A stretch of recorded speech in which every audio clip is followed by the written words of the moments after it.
ಶಾಸಕ ಮುನಿರತ್ನ ಪ್ರಕರಣದಲ್ಲಿ ಸೂಕ್ತ ತನಿಖೆ ನಡೆಸಬೇಕು. 2020ರಲ್ಲಿ ಆಗಿದ್ದ ಘಟನೆಯನ್ನ 2024ರಲ್ಲಿ ಯಾಕೆ ತೆಗೆದಿದ್ದಾರೆ? ಸಾಲು ಸಾಲು ಎಫ್ಐಆರ್ ಹಿಂದೆ ಯಾರಿದ್ದಾರೆ ಅನ್ನೋದು ಎಲ್ಲರಿಗೂ ಗೊತ್ತಿದೆ. ತಮ್ಮ ತಪ್ಪುಗಳನ್ನ ಮುಚ್ಚಿ ಹಾಕೋ ಸಲುವಾಗಿ ವಿಪಕ್ಷದವರನ್ನ ಟಾರ್ಗೆಟ್ ಮಾಡ್ತಾ ಇದ್ದಾರೆ. ಸರ್ಕಾರದ ವಿರುದ್ಧ ಬಿಜೆಪಿ ರಾಜ್ಯಾಧ್ಯಕ್ಷ BY ವಿಜಯೇಂದ್ರ ಕಿಡಿಕಾರಿದ್ದಾರೆ. ಕೈ ನಾಯಕರಿಗೆ ಲೋಕಸಭಾ ಸೋಲನ್ನ ಅರಗಿಸಿಕೊಳ್ಳೋಕಾಗ್ತಾ ಇಲ್ಲ. ಶಾಸಕ ಮುನಿರತ್ನ ಕೇಸ್ ವಿಚಾರದಲ್ಲಿ SIT ರಚನೆ ಮಾಡಲಿ, DK ಸುರೇಶ್, DK ಶ್ರೀನಾಥ್ ತನಿಖೆ ಅಧಿಕಾರಿ ಮಾಡಲಿ ಅಂತ, ಅಂದ್ರೆ ತನಿಖಾಧಿಕಾರಿ ತನಿಖೆ ಮಾಡಲಿ ಅಂತ ವಿಜಯೇಂದ್ರ ಲೇವಡಿ ಮಾಡಿದ್ದಾರೆ. ಮೂಡ ವಾಲ್ಮೀಕಿ ಹಗರಣ ಡೈವರ್ಟ್ ಮಾಡಲು ವಿಪಕ್ಷದವರನ್ನ ಟಾರ್ಗೆಟ್ ಮಾಡಿದ್ದಾರೆ ಇವರು. ಸಿದ್ದರಾಮಯ್ಯ ಸರ್ಕಾರದ ವಿರುದ್ಧ ವಿಜಯೇಂದ್ರ ಸ್ಫೋಟಕವಾದಂತಹ ಆರೋಪವನ್ನ ಮಾಡಿದ್ದಾರೆ. ನೋಡ್ರಿ, ಎಲ್ಬಿಲ್ಲದ ನಾಲ್ಗೆ ಏನು ಬೇಕಾದರೂ ಹೇಳ್ಬೋದು. ಒಂದು ನೇರವಾಗಿ ಸಂದರ್ಭ ಹೇಳೋದಕ್ಕೆ ಇಚ್ಛಪಡ್ತೇನೆ. ಮುನಿರತ್ನ ಎಪಿಸೋಡ್ ವಿಚಾರದಲ್ಲಿ ಒಂದು ಕಡೆ ಏನು ವಿಚಾರಗಳು ಬರ್ತಾ ಇದೆ ಇವತ್ತು, ಅದ್ರ ಬಗ್ಗೆ ಸೂಕ್ತವಾಗಿರ್ತಕ್ಕಂಥ ತನಿಖೆ ಆಗಬೇಕು. ಅದ್ರ ಬಗ್ಗೆ ನಮ್ದೇನು ತಕರಾರಿಲ್ಲ. ಬಟ್ ಯಾವ ವೇಗದಲ್ಲಿ ಇವೆಲ್ಲವೂ ಕೂಡ FIR ರಿಜಿಸ್ಟರ್ ಆಗ್ತಾ ಇರ್ತಕ್ಕಂಥದ್ದು, 2020ರಲ್ಲಿ ಘಟನೆ ಆಗಿದೆ ಅಂತ ಹೇಳ್ತಾರೆ, ಈಗ ಯಾಕೆ 2024ರಲ್ಲಿ ಹೊರ ಬರ್ತಾ ಇದೆ? ಇದರ ಎಲ್ಲದರ ಹಿಂದೆ ಯಾರು ಇದ್ದಾರೆ, ಸತ್ಯಾಸತ್ಯತೆ ಏನು ಅಂತ ಹೇಳಿ ಇನ್ನೂ ಕೂಡ ಅರ್ಥ ಮಾಡ್ಕೋಬೇಕಾಗಿದೆ. ಸೊ ಸರಿಯಾದ ರೀತಿಯಲ್ಲಿ ತನಿಖೆ ಕೂಡ ಆಗಬೇಕಾಗತ್ತೆ. ಒಂದೇ ಮಾತಿನಲ್ಲಿ ಹೇಳಬೇಕು ಅಂದರೆ, ಎಲ್ಲೋ ಒಂದು ಕಡೆ ಲೋಕಸಭಾ ಚುನಾವಣೆಯ ಸೋಲು ಕೂಡ, ಕಳೆದ ಲೋಕಸಭಾ ಚುನಾವಣೆಯಲ್ಲಿ ಬೆಂಗಳೂರು ಗ್ರಾಮಾಂತರದಲ್ಲಿ ಏನು ಸೋಲುಂಡಿದ್ದಾರೆ ಕಾಂಗ್ರೆಸ್ ಪಕ್ಷದವರು,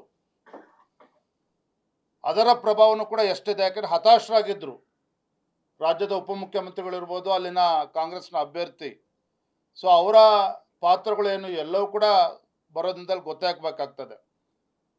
ನೇರವಾಗಿ ಹೇಳಬೇಕು ಅಂದರೆ, ಮಾನ್ಯ ಮುಖ್ಯಮಂತ್ರಿಗಳು ಆಗ್ರಹ ಮಾಡ್ತೇನೆ, ಸುತ್ತಿ ಬಳಸಿ ಮಾತಾಡೋದನ್ನು ಬಿಟ್ಟು ಒಂದು SIT ತನಿಖೆ ಮಾಡಿ, special investigation team DK Shivakumar ಅವ್ರನ್ನ ಅಥವಾ DK ಸುರೇಶ್ ಅವ್ರನ್ನೇ ತನಿಖಾಧಿಕಾರಿ ಮಾಡಿದ್ರೆ ಇನ್ನೂ ಕೂಡ ಸುಲಭ ಅಂತ ಕಾಣ್ತದೆ.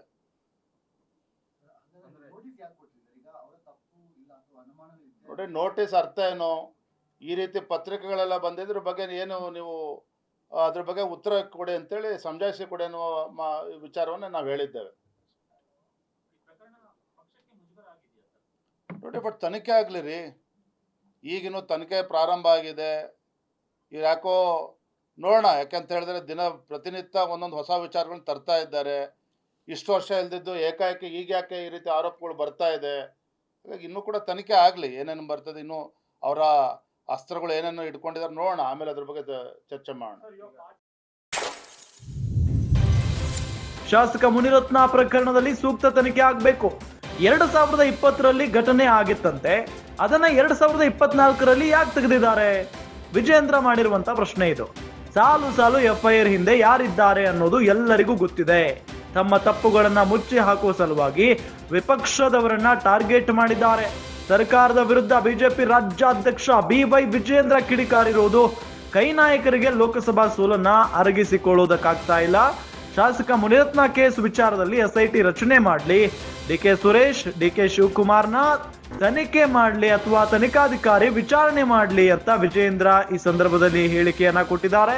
ಮೂಡ ವಾಲ್ಮೀಕಿ ಹಗರಣ ಡೈವರ್ಟ್ ಮಾಡೋದಕ್ಕೆ ವಿಪಕ್ಷದವರು ಈ ವಿಚಾರವನ್ನ ದೊಡ್ಡ ಮಟ್ಟದಲ್ಲಿ ಹಬ್ಬಿಸ್ತಾ ಇದ್ದಾರೆ, ಈ ವಿಪಕ್ಷದವರು ಟಾರ್ಗೆಟ್ ಮಾಡಿದ್ದಾರೆ ಅಂತ ಹೇಳಿ ಸಿದ್ದರಾಮಯ್ಯ ಸರ್ಕಾರದ ವಿರುದ್ಧ ವಿಜಯೇಂದ್ರ ಸ್ಫೋಟಕ ಆರೋಪವನ್ನ ಮಾಡಿದ್ದಾರೆ.